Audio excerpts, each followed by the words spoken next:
What's the meaning of Arabic?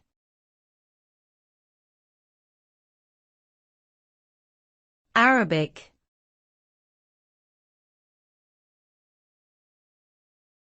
Arabic.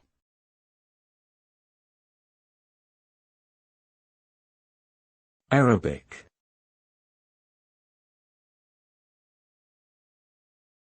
Arabic.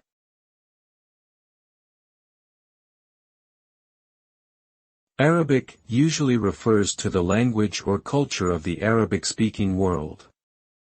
The term can also be used to describe people, art, architecture, and other cultural elements associated with this region.